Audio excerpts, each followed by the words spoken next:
मन मंदिरा गजर भक्तीचा केलेलं आहे. अरे ते मंदिर राजांनी बांधलेलं आहे. त्या मंदिरात देव बसविला लोकांनी. कोणी बसविलाय? नव्हतं मंदिर आधी. कोणी बांधलंय? राजांनी बांधलं. त्याच्यात नव्हता देव. कोणी ठेवलाय? तुम्ही आम्ही ठेवलाय. अरे ते हे बी मंदिर आहे. हे बी काय? त्याला राजाचे हात लागले, त्याला देवाचे हात लागले घडायला. ते कोणी घडले मंदिर? म्हणून देह मंदिर वाटाव. मंदिरात काय असा? हरिपाठ. मंदिरात काय असा? काकडा भजन. मंदिरात कीर्तन असं. त्याच्यासाठी गावाने मंदिर तयार केलेलं असतं पट्टी करून. समाजाने गावातल्या लोकांनी त्याच्यासाठी वर्गणी करून काय केलं? मंदिर केलं. की तिथं सत्कर्म व्हा, तिथं गांजा वाढा. मंदिरात 2-4 जण बसले की चोरू पलीकडे 2-4 बसलेले बिसलेली घेऊन पाण्याची रिकामी गिलास. दुसरी एक बाटली आहे टाकायली त्याच्यात. पाणी काही हे घ्या घ्या. महादेवाचा प्याला. तो एका महादेवाचा प्याला. ती पिले का महादेव?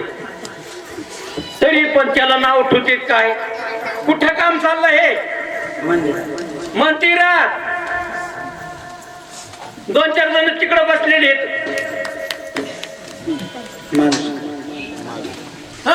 रम्मी. तिचं नावच काय? कोणताच विषय नाही तिथं. शब्द नाही, स्पर्श नाही, रूप नाही, रस नाही, गंध नाही. कशात? तरी पण रंबले तिथं. बाप मेला तरी उठत नाही. आणा म्हणतो मी येतो मग आता टरबीचा लागायला.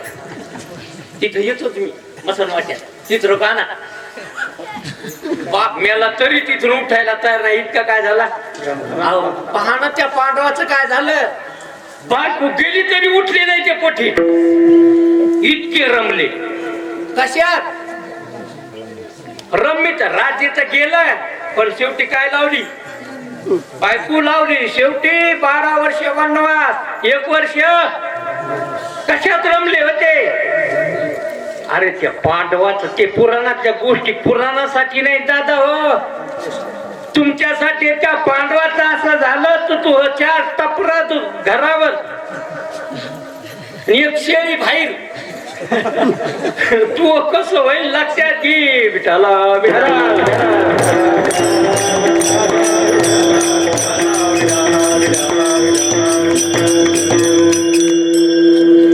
आमच्या इथलीच गोष्ट आहे. माळ विकणार पोरग माळवर ते गेलं टाड्या. तिथं चालू होत ती काय म्हणते कोण होती असं फेकायचं आकडा. बसलो ना त्याच्यावर. 60,000 रुपये घातले. वावर विकून आणली होती त्याने. 60 गेली त्याच्याने. रिकामच आलं घराकडे. असे बरेच 500-500 एकरवाले वाटायला लागले. म्हणून कोणताच विषय नाही. तिथं रमलेत लोक हे. अरे ध्यानात घ्या या गोष्टी. असा हा देह त्याच्यासाठी नाही.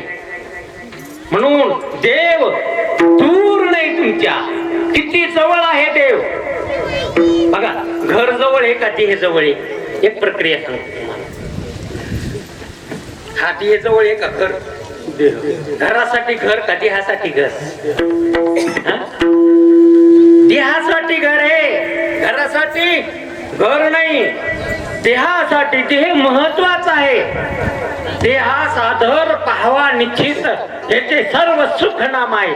म्हणून देह जवळ आहे. देह जवळ आहे. देह महत्वाचा आहे बाकीच्या पेक्षा. बाकीच्या पसाऱ्यापेक्षा हा देह काय? हा देह गेल्या बाकीचं पसारा काय करायचं? अपमर गई दुनिया टुप गई. हा देह गेल्या मागे काय राहिलं? काहीच नाही राहिलं. पत्ता काठी झाला तुमचा. पुन्हा नाही या गावात येणं, या लोकात येणं. पुन्हा नाही. मागुचा नाही फेरा. मागुचा हा देह पावसी येतो नगडे रे सायासी. तारे अंध होशी. म्हणून देह महत्वाचा आहे. बघा देह देहामुळे हे काही प्राण चालू आहेत. म्हणून प्राण चालू आहे. याच्यातले प्राण गेल्यावर ठुचेत का लोक? गावातली तुमची भावकी, तुमचे घरातले लगेच फोन लावते. 11:30 वाजता लगे या, याची उच्चल बांगडी करायची, यायला उचलून न्यायचं तिकडं कुठं. बघा काऊन मसनवाटा गावाच्या बाहेर तर हे म्हणून मसनवाटा गावात पाहिजे, भाऊ चालून गाव पाहिजे, अशी योजना पाहिजे होती ती. मसनवाटा कुठं? गावात. इळातून 4-5 बाऱ्या तरी तुम्हाला त्याच्यातून जाता येता वायरा तुम्हाला. मसनवाट्यात गेल्या वायरा घ्यायचं असतं खाली बाबूच बोला होता रे मला येऊ. क्षणभर का होईना तिथं काय तयार होत? वैराग्य तयार होत. काही खरं नाही रे माणसाचं. भानो लोकांची पीडित हो बिडी वडीत होतात. बिडी एकाची काळी एकाची झोपून हो काढीत होतात. इतकी स्टेट जमिली काय नेलं रे संग तिथं वैराग्य तयार होत. कुठं? म्हणून मसनवाटा गावात पाहिजे, पण योजना असे गावाच्या बाहेर. काय मसनवाटा हे कुठं जात? शेवटी मसनवाट्यात जात. म्हणून याच्यात प्राण हे तोरच शरीर आहे. प्राणाच्या हातात शरीर आहे. कोणाच्या हातात आहे? तुमच्या हातात आहे का?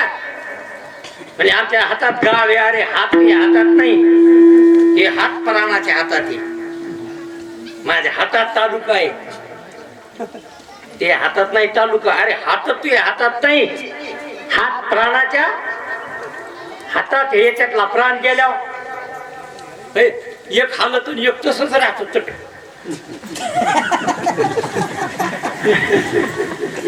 मग हात कोणाच्या हातात? प्राणाच्या हातात. म्हणजे शरीर प्राणाच्या हातात आहे. प्राण कोणाच्या? इच्छेच्या हातात. इथं जर कीर्तन ऐकायची इच्छा नसेल तर झोप लागायची की बुटकून पडत होती. म्हणून प्राण कोणाच्या हातात? मनाच्या हातात, इच्छेच्या हातात. ध्यानात घ्या. आणि मन, अरे मन ज्ञानावर अध्यस्त आहे. मन तुमच्यावर कल्पित आहे. आणि हे सगळा पसारा मनामुळे. हे सगळं जे उमटायला ते कुठं? मनात. जे संसार चित्र उमटे तो मनोरूपीच पटू फाटे. देव कळाला की मनच फाटून जात असत. देव कळाला की मनच राम होत असत. देव कळा, ज्या मनात देव कळाला ते मन राहत नाही. बघा लक्षात. ज्या मनात परमात्मा कळाला ते मन संपूर्ण जात. अमन होत ते मन बाधित होत. मन राम होत. मन हे राम झाले, मन हे राम झाले. प्रवृत्ती ग्रासोनी कैसे निवृत्तीशी आले. म्हणून ध्यानात घ्या. देह जवळ नाही, प्राण जवळ. प्राण जवळ नाही, मन जवळ. मन ते एका अवस्थेपुरता आहे, जागृती पुरता, स्वप्नात नाही. मन 2 अवस्थेत आहे. जागृतीत आहे, स्वप्नात आहे. सुसुप्तीत बी मन नाही. किती मन जवळ आहे तुमच्या? हे मन बाहेर आहे का आत आहे? हे बी कळत नाही तुम्हाला. मन कुठे आहे? कीर्तन शरीर ऐकायला का मन? हा जर अवघड चाललं काय कीर्तन तुम्हाला? कीर्तन मन ऐकायला का शरीर?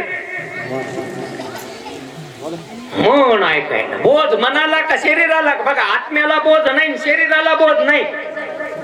बोध कोणाला? मनाला. बिघाड कुठं झालाय?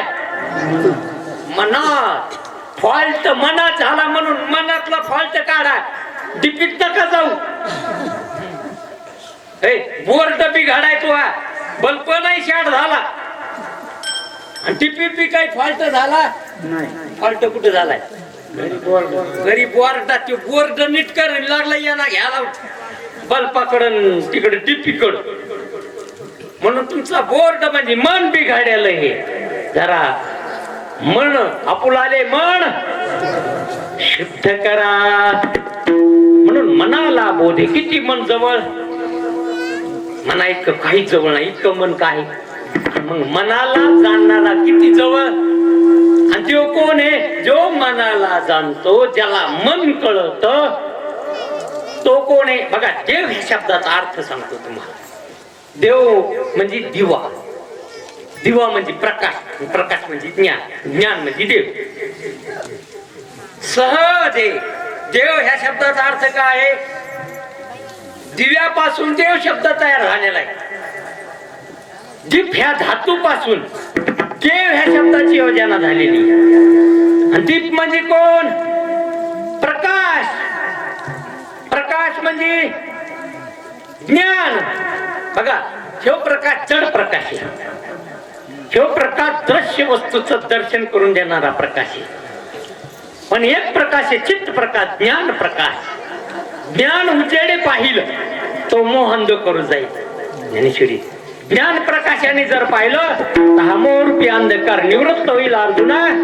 म्हणून ज्ञान देव तू कैवल्यम श्रुती म्हणते. तू कोण आहेस? ज्ञान आहे. ज्ञान कोण आहे? देव आहे. जेणे तू कैशी देव ते चैतन्य स्वयंमेव. बिजा देव मानसी कोई हेच बंधन तेने होई. विठ्ठला विठ्ठला.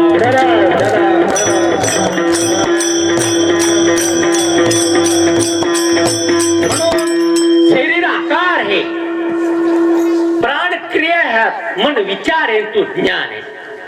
ज्ञान देव आहे. म्हणून देव दुरावलाच नाही. तू लक्षात घेईनास. तू देव देव देव देव म्हणून व्यर्थ का फिरली.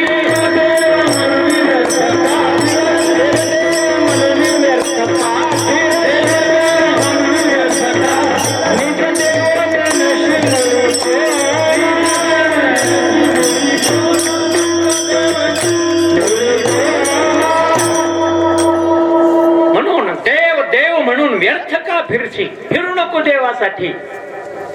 तुझं आहे तुझ पाशी परी तू जागा चुकलाशी. ते श्यामंग्र असत, हरण असत, त्याच्या बेंबीत कस्तुरी असते आणि तिचा श्वास येत असतो. ती कस्तुरी अशी असते. तुम्ही जर मुठी घेतली ना, हाताला हात धरले तुम्ही, 100 माणसं जरी गेली तर शेवटच्या माणसाच्या मुठीचा वास घातला श्वास येतो. इतका तिला काय असतो? श्वास असतो. ती कस्तुरी असते, त्या बेबीत असते त्याच्या आंबरगाच्या. आणि तिचा वास येतो. त्याला वाटतं कुठेतरी जंगलात आहे कस्तुरी, म्हणून ते सारखं पळत. त्या पाळण्याच्या नादात त्याला गंध येत नाही. उभा राहतो. पुन्हा त्याला काही अरे जवळ आलं वाटतं त्याला. आता कुठेतरी पुन्हा पळत. पुन्हा ते पाळण्याच्या वरती बहिर्मुख होते. ती बहिर्मुख वृत्ती झाल्यानंतर जवळचाच गंध येत नाही त्याला. पुन्हा स्थिर होत. ते उभं राहत की पुन्हा त्याला वरती स्थिर होती की पुन्हा काय येतो? वास येतो. असं झालंय. जवळच हे देव. त्याच्या सुखासाठी पळायले तुम्ही. सगळ्याला पाहिजे सुख, सगळ्या जीवाला सुख पाहिजे. मुंगीपासून तर ब्रह्मदेवापर्यंत जेवढे जीव आहेत त्या सगळ्या जीवाला काय पाहिजे? सुख पाहिजे. आणि सुख हे परमात्मा. अरे परमात्मा घे सुख. अवघाची सुखरूप होशी. नुसता सुखत नाही, अवघा सुखात डुबून जाशी. म्हणून पडेले दूरदेशी. तेव्हा मी दूर वाटायलो तुझ्यापासून. आठव मानसी मनात आठव आला माझ्या. नको नको हा योग. म्हणून देवाचा वियोग दुःखाला कारण आहे. दुःखाला कारण आपण समजिलंय. बघा, दुःखाला कारण गरिबी आहे का? आपण समजिलंय का गरिबी आहे दुःखाला कारण? समजिलंय. महाराज काय करावं, आमच्याकडे पैसाच नाही ना, घरच चांगलं नाही ना, खालाच नाही ना. गरिबी दुःखाला कारण नाही.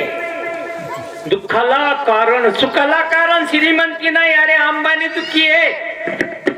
विचार जाऊन तू त्याला. तोंडाला मुंगस बांधलंय त्याने आता. कोण? मग तोंडाला मुंगस बांधल्या म्हणल्यावर दुःख ते का नाही त्याला? दुःख. अरे मोदी दाढी करी ना.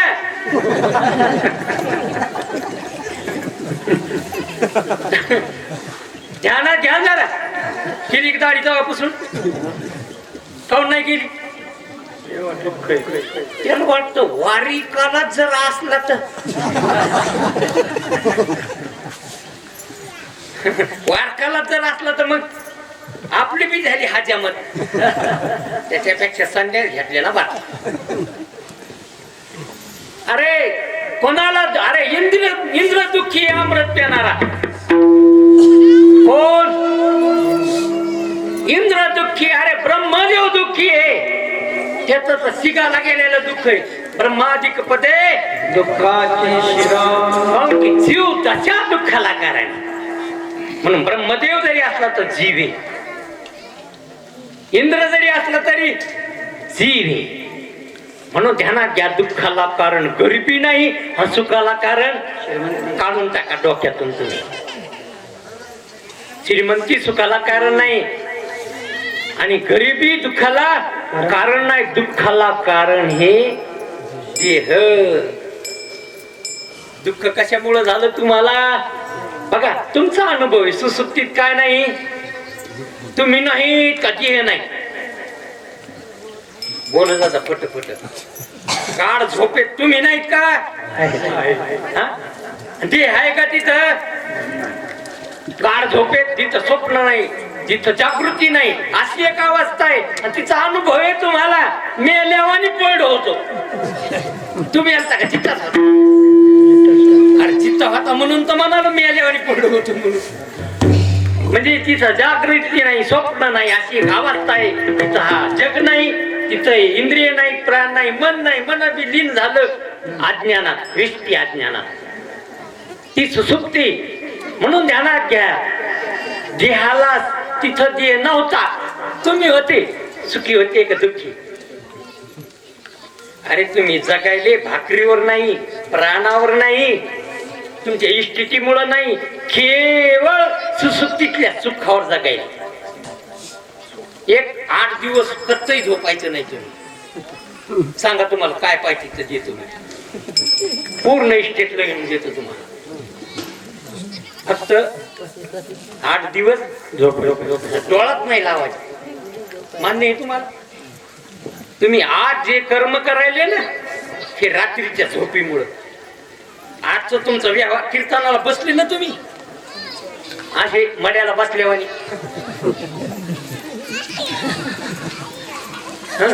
जेवायला तसंच बसता का तुम्ही? आता 2 पायावर करू. म्हणून ध्यानात घ्या. आज जे व्यवहार चालला तुमच्या रात्रीच्या सुसुप्तीमुळं. म्हणून सुसुप्तीतलं जे सुख आहे ते ब्रह्म सुख आहे. तिला ब्रह्म अवस्थात म्हणून पण जागृती स्वप्न येत म्हणून तिला ब्रह्म अवस्था म्हणता येत नाही. नाहीतर सातती पुढची विरा नाही स्वप्न जागरा म्हणू काही. तिला काय ब्रह्मभाव नाही म्हणता येणार का? म्हणता येईल पण जागृती सुख नाही येत ना. म्हणून तिला ब्रह्म अवस्था. तिथला जो आनंद आहे तो आनंद आवरणासहित आनंद आहे. तिथं अज्ञान आहे. मी झोपलो होतो असं म्हणतो हे अज्ञान आहे. आणि संतांच्या संगतीत जर कळालं तर संत आवरण निवृत्त करतात. निरावरण आनंद अनावृत्त आनंदे वर्षती. म्हणून देव लक्षात घ्या. देव तुमच्यावर वेगळाच नाही. स्वांतकरण देतात. सकळ कामोपशांता. परमात्मा करोता दुरी नाही. परमात्मा करोता बी नाही आणि परमात्मा दूर तुझ्याहून दूरही नाही आणि तुझ्याहून लांब बी नाही. किती जवळ देव, किती जवळ. अरे जवळ म्हणण्यापेक्षा जसा तुझ्या पत्नीचा नवरा तुला किती जवळ. नाही नाही सांगा ना. तुझ्या बायकोचा नवरा तुला किती जवळ.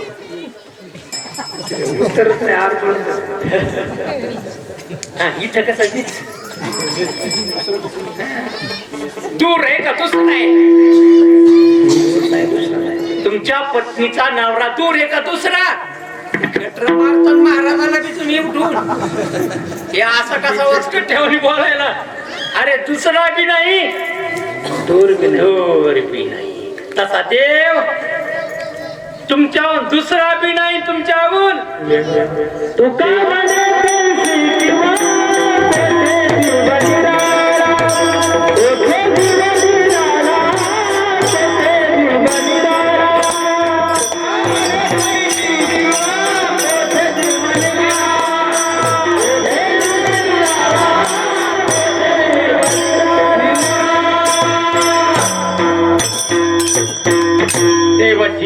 देवची बरे तुका म्हणे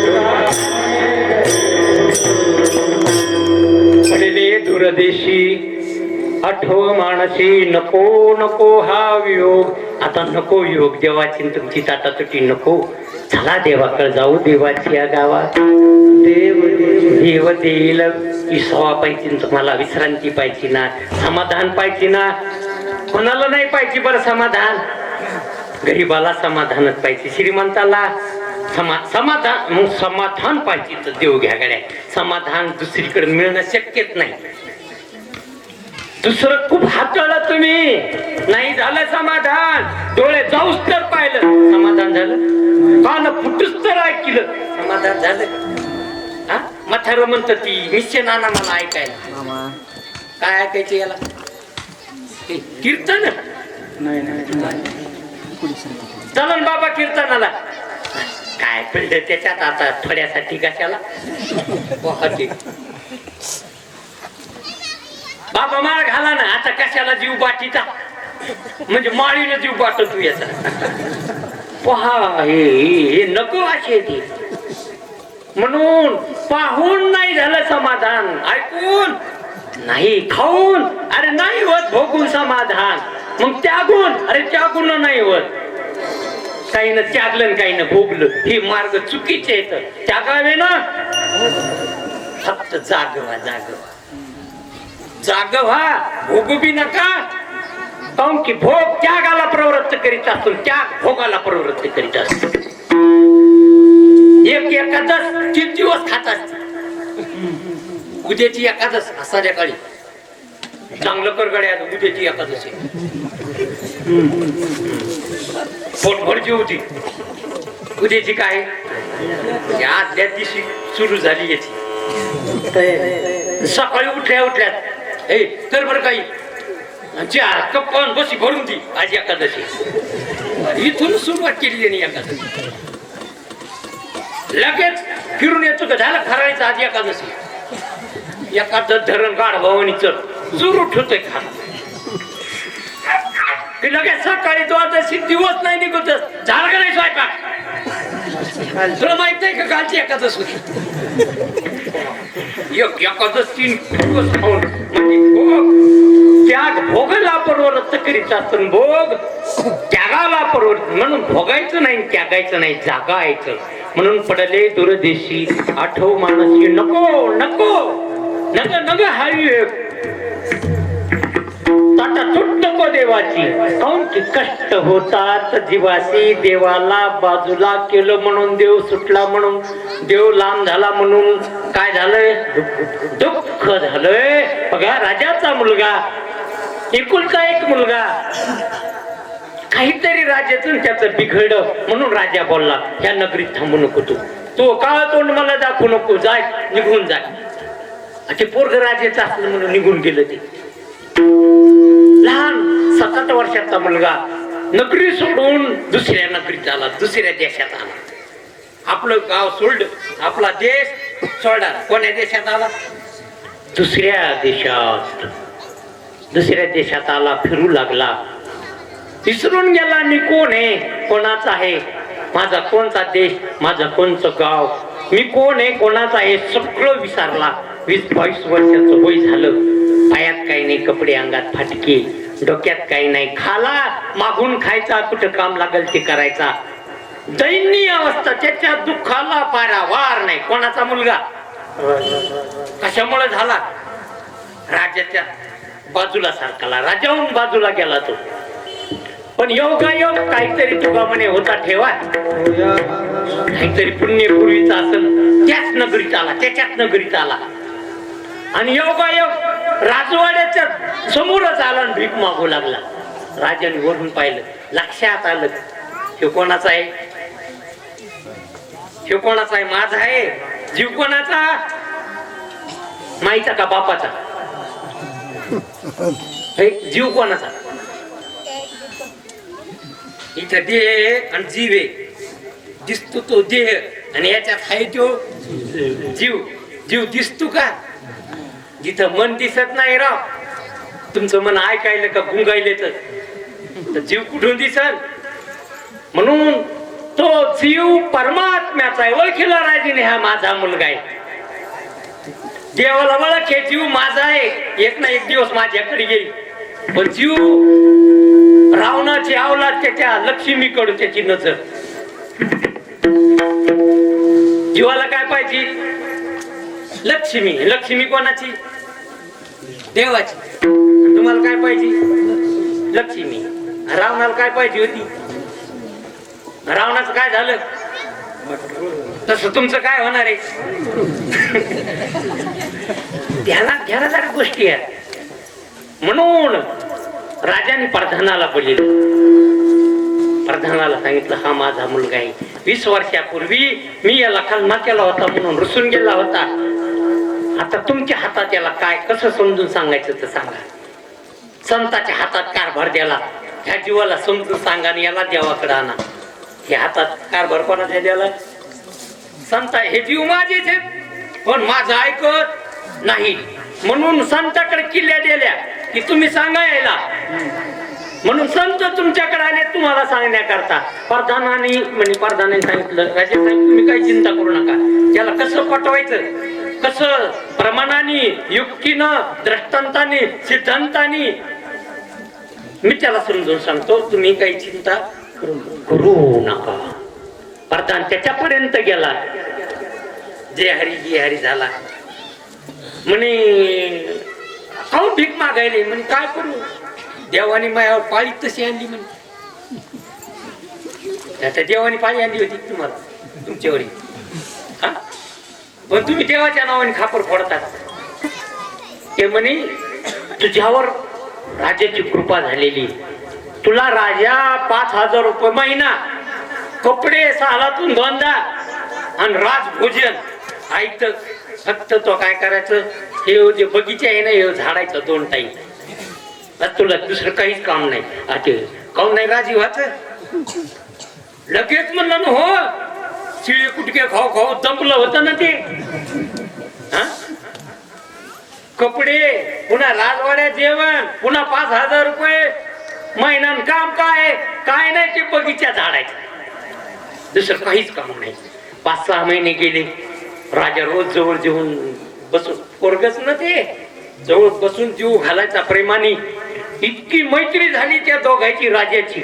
त्याला बी राजा वाचून कर म्हणून. राजाला तर माहितच होतं आपणच हे. राजाच वाट पाय उभा, भेटीची आवडी, त्याचं वाटच पाहत होता. त्याला तर माहितच होतं हे आपलाच मुलगा, माझाच मुलगा आहे. 6 महिन्यात पुन्हा प्रधानाने सांगितलं, अरे आता बाहेरचं काम बस झालं, आता तुला हात काम, बाहेरचे काम कोर करायच्या, दिंड्या, कोरक तीर्थयात्रा, कोरक नामस्मरण, हे बाहेरचे काम आहे. हेच करीत बसते कोरक. अरे हे बाहेरचे काम आहेत, आता कौरक करायची. चला आज काम आहे श्रवण, मनन, नित्य ध्यासन, तत्वमसी शोधन, मग साक्षात्कार. ही आतली काम आहे, तेच करीत बसा. बाहेरचेच म्हणले आम्ही नामाचे धारक. कौरक बी का, अरे नाम आणि नामी, नाम घेता घेता नामी कळायला पाहिजे. नामी कळण्यासाठी नामस्मरण असतं. नामस्मरण, नाम वैखरीचं स्मरण अंतःकरणात असतं. त्याचं विस्मरण झालं, त्याचं स्मरण करावं लागत असतं. कोणाचं झालं विस्मरण, परमात्म्याचं, त्याचं काय करावं लागतं, स्मरण. आणि त्याचं नाव आहे राम. म्हणून वैखरीच राम, त्याचं स्मरण हृदयात, तो आत्मा, आणि त्याचं हे नाव राम. म्हणून याला म्हणा नामस्मरण. नाही तर बसले माळा जपत बाहेरच कवर कमी झाडलोट हे नाही. म्हणून त्याला आपलं काम लावलं. आज गादीचे टाक, आज सातारांच्या टाक, आपलं काम दिलं. बाहेरचं राजवाड्यातलं काम आत घातलं त्याला. म्हणून संतांनी बाहेरून आत आणलंय. जवळी सकळ सिद्ध आहे. हात चालावया पाय तो आपले स्वतःच हित पाय आणि मग तीर्थयात्रे जाय. चुकू नको धरली आणि पडशी सोडायलाच तयार नाही. शेगावून आला की निघालाच बालाजीला, निघाला तिकडं, निघाला सांगितलं. आणि म्हणून त्याला सांगावं लागलं पुढं तीर्थ धोंडा पाणी देव रुकडा त्रिवेणी संगमी नाना तीर्थे भ्रमी. म्हणून व्यर्थ आहे ते, व्यर्थ फिरू नको तसं. जरा संतांच्या संगतीत देव कळत असतो. स्वतः संतांची संगती कळू आले कमळावती. म्हणून त्याला आपलं काम दिलं 5-6 महिने. राजा संगत जेवण, राजा संगत बसणं, राजा संगत उठणं, एकाच अंथरुणावर झोपणं. इतकं प्रेम झालं दोघायचं की त्याला राजा वाचून करमणं, राजाला त्याच्या वाचून करमणं. एक दिवस सभा भरली पूर्ण आणि सगळ्या उभा राहून सांगितलं. त्याला सिंहासनावर बसिलं आणि उभा राहून सांगितलं की माझा मुलगा आहे. त्याला तर डायरेक्ट म्हणले असते ना तर ते पळून गेलं असतं, स्वीकारलं नसतं त्याने. तसं तुम्हाला डायरेक्ट सांगितलं तुम्ही परमात्मा आहे, स्वीकारित नाही अंतःकरण नाहीत का. सुटकी म्हणता सुटकी होती, गंज पुसायची तयारी तुमची. सुतू पडलं हो तुम्हाला, मला माहितच नाही. सकाळीच गंज लावलं मी, लगे हातावर फुका टाकून पुसायची तयारी. ब्रह्म म्हणता कती भेटी बापरे ब्रह्माची ख्याती. तुम्ही ब्रह्म आहेत, तुम्ही त्या आहे ते काय नाही, फुलं नाही गार नाही. तुम्ही पाटील आहे, त्याला त्या पाटील म्हणले. म्हणून ध्यानात घ्या. तिथं त्याला सिंहासनावर बसलं आणि मग त्याच्या बी लक्षात आलं की मी खरंच कोणाचा मुलगा होतो, राजपुत्र होतो. तसे तुम्ही कोण आहात? तुम्ही परमात्मा आहात, ब्रह्म आहात.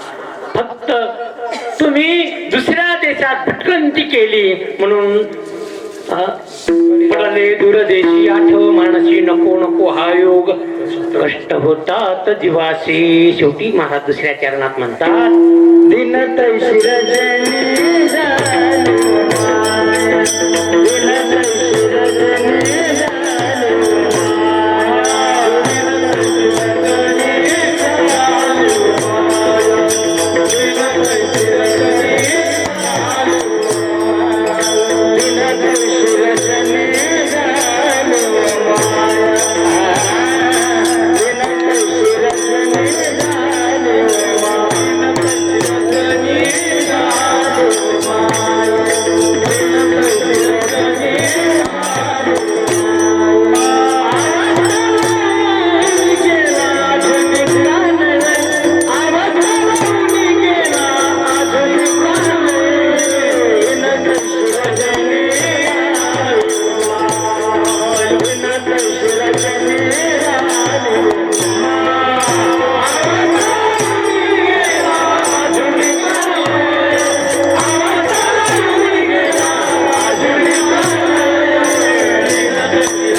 असतो, विषय असतो, एक जिज्ञासू असतो, एक मुक्त असतो. जशा असतात त्या. एक पामर असतो, पामराला विधी नाही, कारण की तो पाळीतच नाही. त्याला काय नाही, त्याला विधी नाही, कारण की तो पाळीतच नाही. भोजन ते भक्ती, मरण ते मुक्ती, असं पाखंडी असतो तो. न शास्त्र न कीर्तन न भजन नाही, काही त्याला विधी येत नाही. जे मनाला वाटल ते करीत असतो तो. असा स्वैराचारी असतो तो, पामर वर्ग असतो. एक विषय असतो, शास्त्राला धरून विषय सेवन करणारा. शास्त्र म्हणेल ते करणारा तो विषय. आणि एक जिज्ञासू असतो, साधक असतो. इथं साधकाची भूमिका घेतली महाराजांनी. अवस्था येते बघा, संसार आवडत नाही आणि देव मिळाला नाही, अशा अवस्थेत संसार इकडं कळाला विवेकाने हे मिथ्या आहे म्हणून, आणि भगवंताची प्राप्ती झाली नाही. अशा अवस्थेत तळमळ इथे, अशी तळमळ लागली जीवाला की महाराज म्हणतात बघा, दीन तैस्किरजनी झाली ओ माय. जसं दिवसा विश्रांती नाही, दिवसा वृत्ती इंद्रियाची होऊन विषयाकडे धावत असते. मनातले दोन काम आहेत, आत आलं तर झोपी जात, बाहेर आलं की विषयात जात. हे आपल्या मनाची अवस्था आहेत. आत आलं तर झोपत आणि बाहेर गेलं तर विषयाकडे जात. बघा, दिवसा घडी असते घरात, कटक कटक कटक कटक कटक चालू असते. दिवसा ऐकू येते तुम्हाला? चालू नाही का ती? आणि पलंगावर पाहिल्या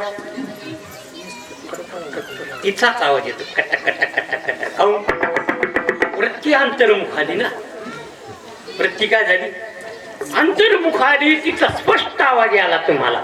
आणि दिवसभर वृत्ती बहिर्मुख असते म्हणून ती चालू असते तरी तिच्यावर ध्यान नसतं, तिचा आवाज येत नाही.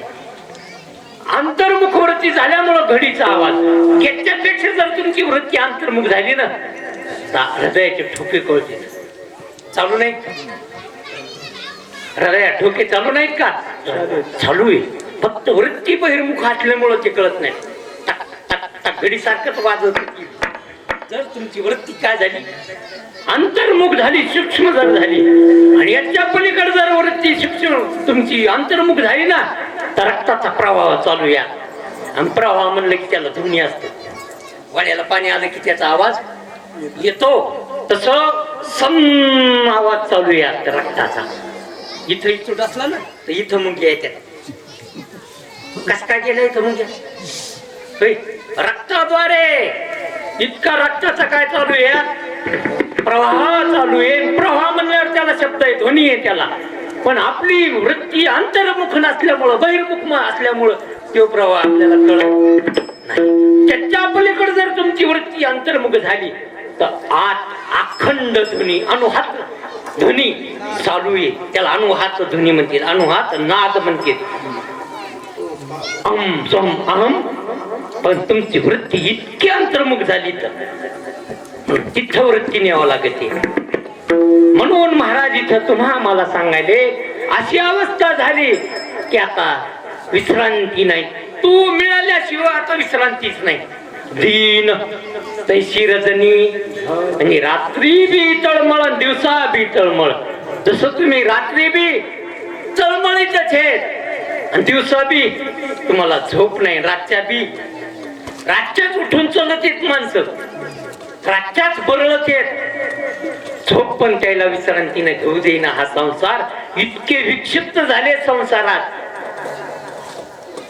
तर बघा, सेवा फुकट जावं असं वाटत असेल तर संसार करा. सेवेला फल मिळत पाहिजे असेल तर ईश्वराची सेवा करा. ईश्वराच्या सेवेत काय फल आहे. आणि तुम्हाला मुक्त व्हायचं असेल तर सद्गुरूची सेवा करा.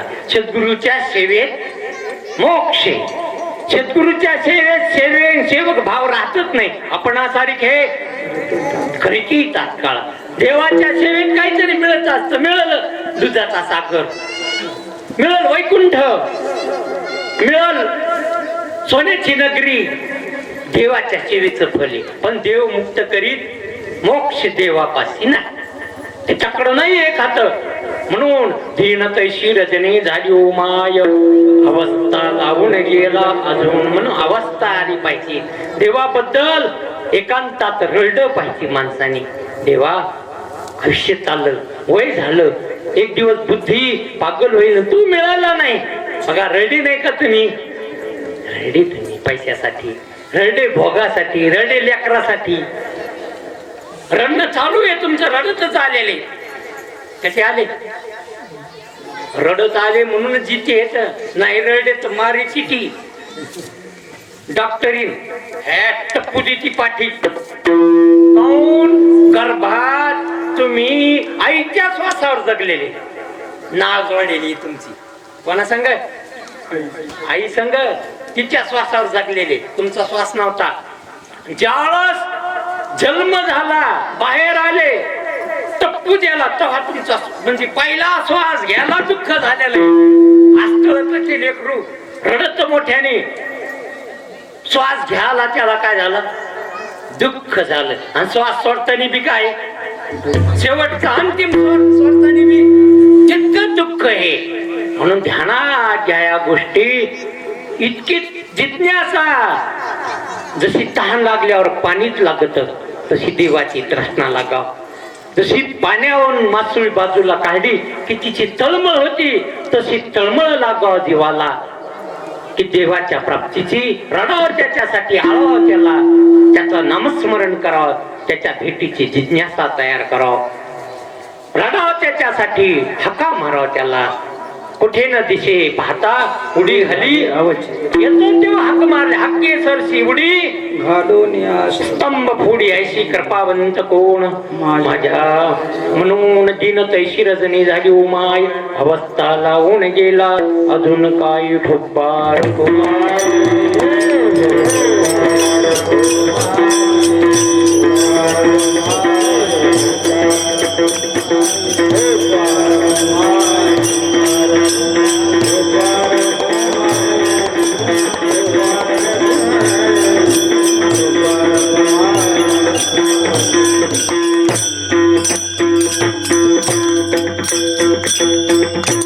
असे अष्टभाव जागे करून एकांतात तुकाराम महाराज देवाला बलितात. हे गरुडा गंभीरा वाहना येगा दातारा. काऊन की देवा शिव ह्या भव जन्मातून भवसागरातून तुम्हाला दुसरं कोणीच सोडू शकत नाही. बघा, जन्म मरणातून सुटायचा असेल तर देवच कळावं लागतो, आणि देव कळून घ्यायचा असेल तर संताकडे जावं लागत. काऊन की संताची कृपा झाल्याशिवाय, संताकडे गेल्याशिवाय देव कळत नाही. देवाकडे जाऊन बी देव कळत नाही. कोणाकडे जाऊन सगुण साक्षात्कार जरी झाला, देव जरी बोलला, नैवेद्य जरी खाल्ला, दूध जरी प्याला, तरी देव कळाला नाही नामदेव महाराजाला. ज्यावेळेस खेचर स्वामीकडे गेले औंढ्याला, त्यावेळेस लक्षात आला देव की देव नित्य पंढरपुरातच नाही, जे जे दृष्टी दिसे ते तापक डारू देखे अनेरा देखो सगळीकडे तोच भरलेला आहे. जनी मनी अवघा देव सगळा तो तिकडं पाहावं, तिकडं बाई हरिबी ना दुजे नाही असा अनुभव येत असतो देवाचा. जिकडं पाहिलं तिकडं त्याला परमात्मा दिसत असतो. परमात्मा वाचून दुसरं काहीच दिसत नसतं त्याला.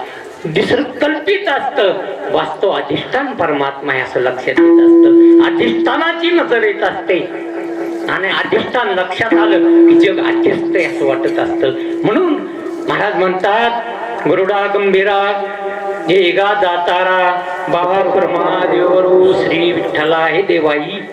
हक्का मारा देवाला.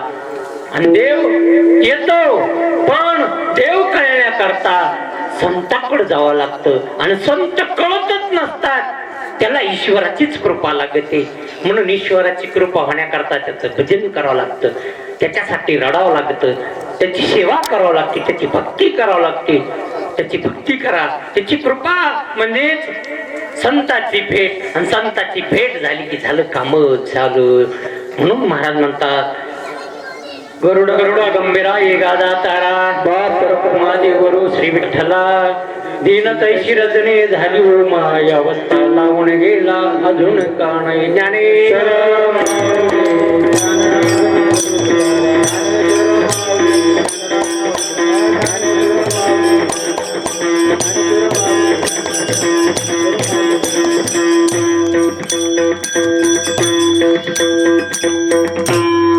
सर्वांची माफी मागून शेवटची चाळ आपण रद्द करू, कारण पुढे कार्यक्रमाचं नियोजन असल्यामुळे अन्नदान प्रसाद तयार आहे. महाराज माफ करा आम्हाला, तुम्ही जरी वेळेवर आले तर आमच्याकडूनच तुम्हाला इथपर्यंत आणण्यात चुकी झाली. मला माऊली महाराज म्हणायचे की आप्पाचे कीर्तन खूप ऐकण्यासारखं आहे, चिंतनीय. जे आम्हाला वेदांतिक ग्रंथ अगोदर माहीतच नव्हते. या भागात सांगणार कोणी एक भीमराव महाराज सोडून येत कोणी नाही, म्हणजे आडतच नाही तर पवऱ्यात. आताच गुरुदेव मारुती बाबा कुरेकरांच्या मुखातून आम्ही वेदांतिक ग्रंथ ऐकतो, पण शास्त्रीय भाषा समजत नाही. मग आज जे कीर्तन ऐकलं, आदरणीय बबन महाराजांचे कीर्तन, आदरणीय झोळ महाराजांचे कीर्तन ऐकल्यावर ती भाषा समजते. हे कीर्तन ऐकल्यावर तुमचं कीर्तन अजूनही ऐकण्याची इच्छा आहे. इथून पुढे योग येतील, परंतु आता तुकाराम महाराजांच्या भाषेत म्हणजे विस्तारी सांगता बहुत प्रकार, पण होईल उशीर आता पुरे. म्हणून महाराज सुरुवातीला बोलले त्या शब्दानं मीही आनंदित झालो की ते म्हणजे आम्हाला असंच आवडते. असं म्हणजे कसं निष्काम आवडते, आणि आपल्याला बी निष्कामच पाहिजे. म्हणून महाराजांच्या चरणी प्रार्थना आहे की इथून पुढे तुम्ही आम्हाला मार्गदर्शन करावं, वेळोवेळी इथे येऊन सेवा कराव्यात. महाराजांनी या ठिकाणी येऊन आपण दिलेल्या अभंगावर यथामतीत अवकाश चिंतन केल्याबद्दल त्यांचा सन्मान हरिभक्त परायण केशव गुरुजी करतील. महाराजांच्या सोबतच आदरणीय गुरुदेव पद्माकरांना पेवेकर आणि आदरणीय गुरुदेव काका पांगरीकर ही एक शब्दाला मान देऊन आली. मन मंदिरा गजर भक्तीचा